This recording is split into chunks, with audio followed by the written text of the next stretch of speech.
So welcome back to my channel. The paper of PRT held on the 2012 मतलब 2012 में हुआ था.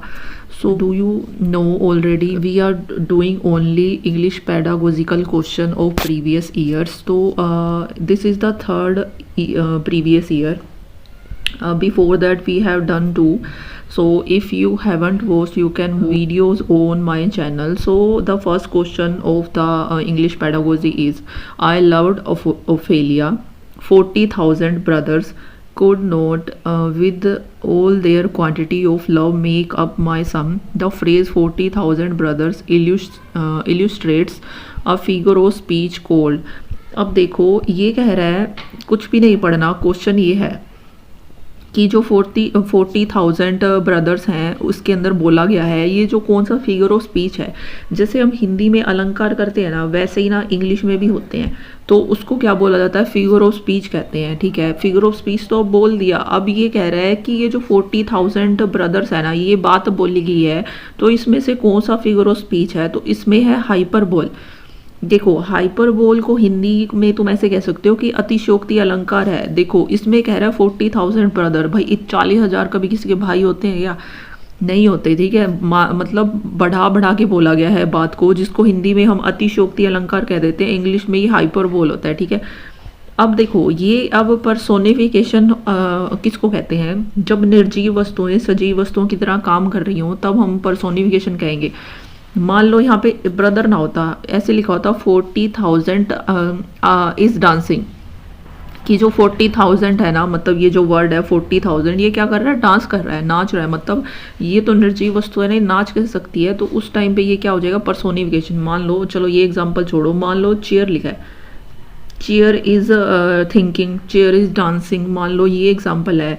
ठीक है, या फिर ऐसे होता है ट्री इज डांसिंग, जो ट्रीज होते हैं हमारी, फ्लावर इज डांसिंग या स्माइलिंग. तो समझ आना कि ये जो निर्जीव वस्तुओं पे सजीव वस्तुओं का आरोप होता है, ये पर्सोनिफिकेशन होता है हिंदी में, जिसको मानवीकरण हम कह देते हैं. तो ये है ये क्वेश्चन. ठीक है, आगे आए तो तुम ये दोनों ध्यान रख लेना, क्योंकि ये ज़्यादा औखे नहीं आते, सोखे ही आएंगे, क्योंकि पता है कि सब लोग इंग्लिश सब्जेक्ट से नहीं होते.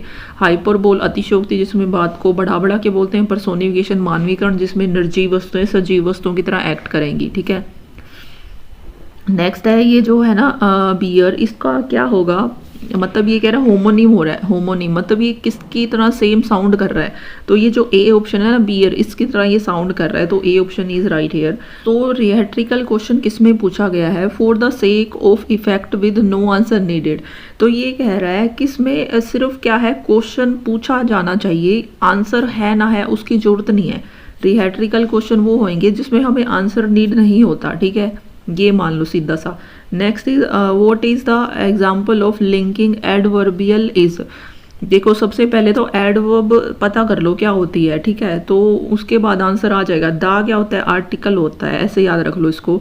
यूअर क्या होगा, प्रनाउन होगा. दीज क्या होता है, प्रनाउन होगा या फिर एडजेक्टिव होगा. तो बच गया ये सो, तो थर्ड है. अब इसको एक और याद रख लो, ये लिंक करने के लिए कह रहा है. मान लो दो सेंटेंसेस हैं, तो हम उसको लिंक करने के लिए एंड लगाएंगे, बट लगाएंगे, सो लगाते हैं, दैट लगाते हैं, ये चीज़ें यूज़ करते हैं. कभी भी हम इनको इनसे मतलब कनेक्ट नहीं करते दो जो वो होंगे सेंटेंसेस को. तो सो यहाँ पे आंसर हो जाएगा.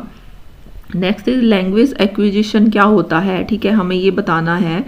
तो लैंग्वेज एक्विजिशन हो जाएगा, ये जो फोर्थ ऑप्शन है ना हमारा, ये सही है. ये कह रहा है technique intended to simulate the environment in which children learn their native language.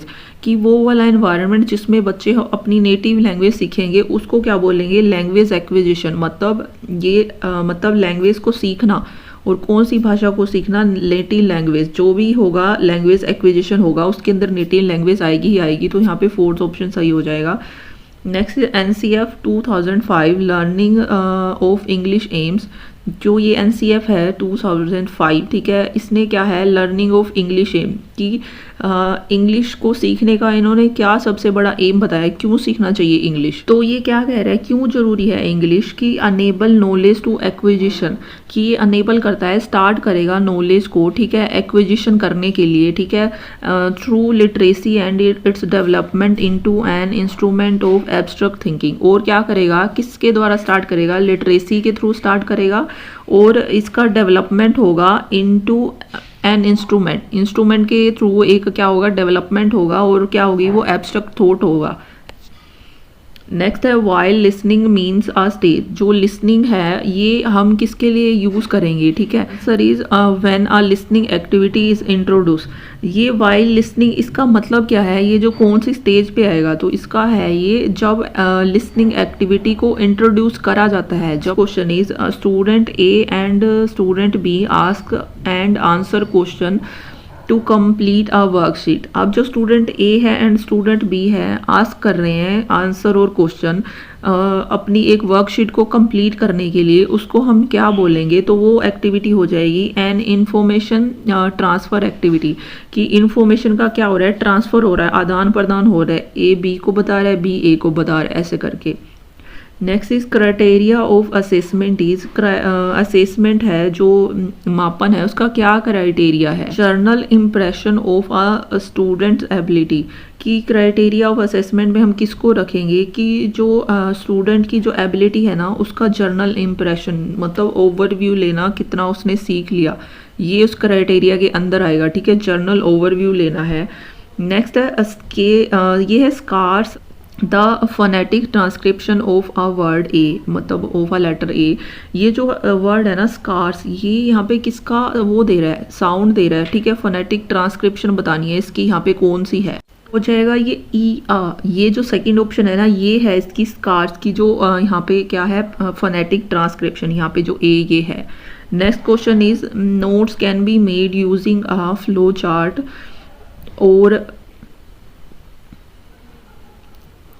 Web diagram. की जो नोट्स बनाए जा रहे हैं फ्लो चार्ट और वेब डायग्राम के द्वारा, ये कौन सी जो स्टडी है इंक्लूड करेगा, इसमें से क्या आएगा। अगर हम डायग्राम बना रहे हैं, फ्लो चार्ट बना रहे हैं, तो हम क्या कर रहे हैं, समराइज कर रहे हैं, मतलब जो बड़ी चीज़ है उसको क्या कर रहे हैं हम छोटी बना बना के लिख रहे हैं, ठीक है।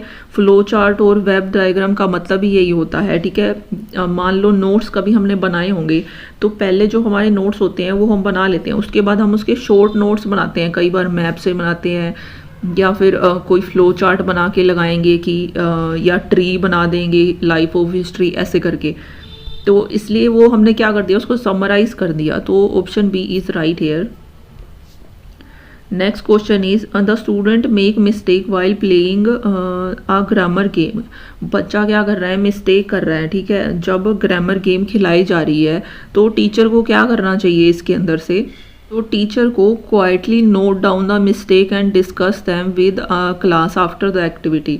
कि मिस्टेक को क्या करो, राइट डाउन कर लो, राइट डाउन मतलब लिख लो उनको, ठीक है। नोट डाउन कर लो, लिख लो, और उसके बाद जो डिस्कस करो क्लास के अंदर जब एक्टिविटी ख़त्म हो जाएगी, ठीक है। ये आंसर सही हो जाएगा। बाकी देख लो, call aside erring student and offer some guidance. कि जिसमें एयरिंग यहाँ पे हो जाएगा, जो बच्चा गलतियाँ कर रहा है उसको अलग से बुलाओगे और उसको गाइडेंस दोगे, या फिर call aside the student in charge in the group and instruct him her और टू गाइड द स्टूडेंट। कि को अलग से बुलाओगे स्टूडेंट को, जो इंचार्ज होगा, मान लो एक मॉनिटर है वो ध्यान रख रहा है बच्चे भाई ये क्या एक्टिविटी चल रही है, उसको बुलाओगे और कहोगे कि इसको गाइड कर दे। या फिर quietly note down the mistake and hold remedial class for the erring student.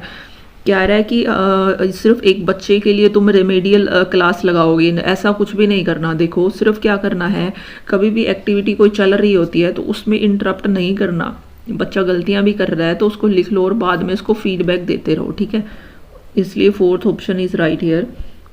Next है what is taught is not what is learned because. ये कह रहा है व्हाट इज टोट, कि जो सिखाया गया है, is not what is learned, ये वो नहीं है जो सीखा गया है। ऐसा क्यों बोल रहा है, ये कह रहा है स्टूडेंट पोसेस डिफरेंट एबिलिटी, क्योंकि जो स्टूडेंट है ना उन सबकी एबिलिटी अलग अलग होती है, पर्सन की एबिलिटी अलग अलग होंगी, and come from a variety of backgrounds, और वो सब लोग अलग अलग बैकग्राउंड से आते हैं। इसलिए ये बात इसने बोली गई है कि जो सिखाया गया है वो सीखा नहीं गया है, ऐसा इसलिए हुआ है। नेक्स्ट है learners are familiar with the concept. जो लर्नर है वो एक कॉन्सेप्ट से फेमिलियर हैं, उनको पता है कौन सा कॉन्सेप्ट है, cyber space due to their cognitive development. Therefore learners, तो लर्नर्स यहाँ पे क्या कर रहे हैं, थर्ड ऑप्शन सही हो जाएगा। Next question is constructivism is a theory where student, ये जो कंस्ट्रक्टिविज्म थ्योरी है इसमें स्टूडेंट क्या करते हैं, ये आंसर है फ्रॉम देयर ओन अंडरस्टैंडिंग की इसमें क्या करना, कंस्ट्रक्ट करना, कुछ भी बनाना, नया उत्पन्न करना, ठीक है। तो बच्चे क्या करेंगे, ये कंस्ट्रक्टिविज्म होगा किससे, उनकी खुद की नॉलेज से। तो from their own understanding and knowledge, खुद की जो उनकी अंडरस्टैंडिंग है और नॉलेज है किसकी, लर्नर्स की, to the world of the world, world की, through experiencing things and reflecting on those experience, मतलब वो चीज़ें को एक्सपीरियंस करना और उनको रिफ्लेक्ट करना, ठीक है। तो ये चीज़ें क्या होगी, खुद की नॉलेज से ही क्या करेंगे, वो कंस्ट्रक्ट करेंगे चीज़ों को और फिर उसके बाद वो उसको रिफ्लेक्ट करेंगे, ठीक है, कुछ नया नॉलेज निकालेंगे। तो ये हो जाएगा कंस्ट्रक्टिविज्म। कल वाले में भी आया हुआ था ये क्वेश्चन कि कंस्ट्रक्टिविज्म क्या होती है, वो ग्रामर के क्वेश्चन से था, तो अगर तुमने नहीं देखा तो तुम देख सकते हो। सो ये थे 15 क्वेश्चंस।